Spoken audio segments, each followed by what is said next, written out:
it's often the simplest principles that can have the biggest impact in our lives. This is true of the principle I'm going to be teaching you about today. That principle is, a part of all you earn is yours to keep. So join me today on Financial Drive. This principle at first sounds a little crazy.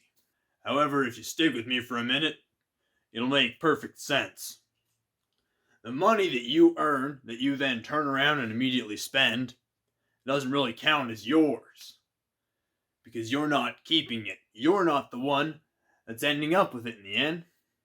Really what happens is that money is the grocery stores.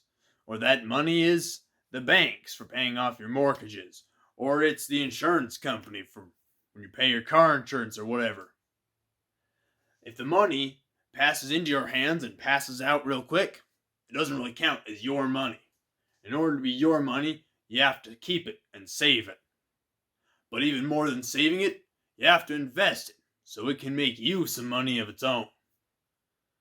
Now there are several different ways to invest money and have it start making you money. Today, we're just going to talk about a few.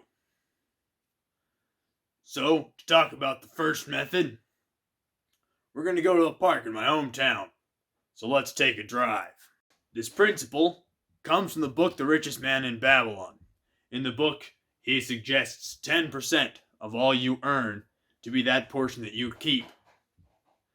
You may think that living off of 90% of your paycheck is going to be really hard. It may be at first, but if you plan for it, it'll get a lot easier.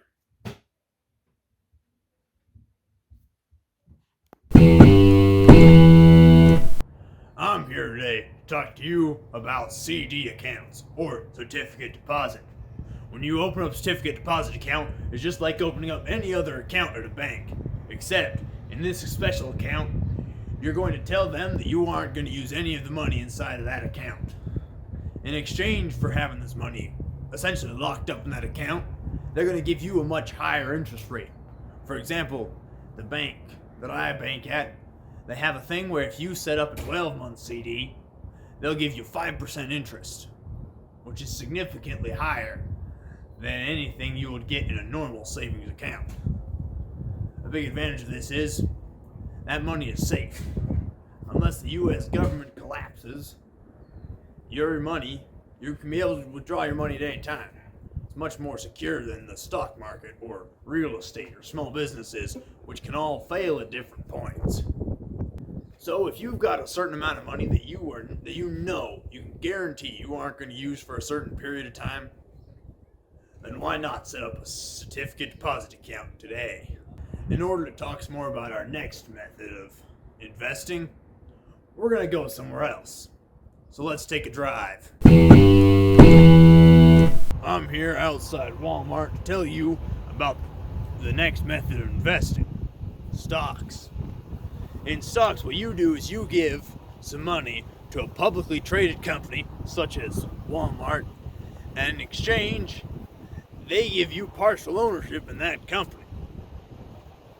Now, there are lots of different forms of stocks, and there's also a lot of advantages and disadvantages.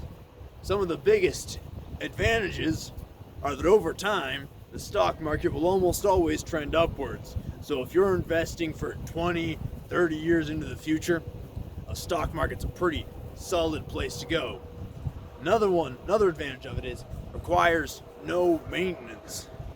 You put the money in there, and then you just wait. Now, there are also several disadvantages to the stock market. First of all, it's volatile. Let's say you invest in a company that then collapses. Well, you're not going to get your money back. Another disadvantage is that sometimes it can be hard to figure out which ones to invest in. And to some people it seems really inaccessible. But nowadays there's lots of different apps and websites and lots of different companies that'll help you get into stocks. If you're not sure what to invest in, well, there are a lot of places where you can find out what the big people do, what those main people who get rich off stocks, which ones they invest in.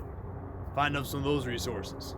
Another useful thing to know about stocks is sometimes they'll give you what's called a dividend, where certain percentage of the money that you give to the company, they'll give back to you every year.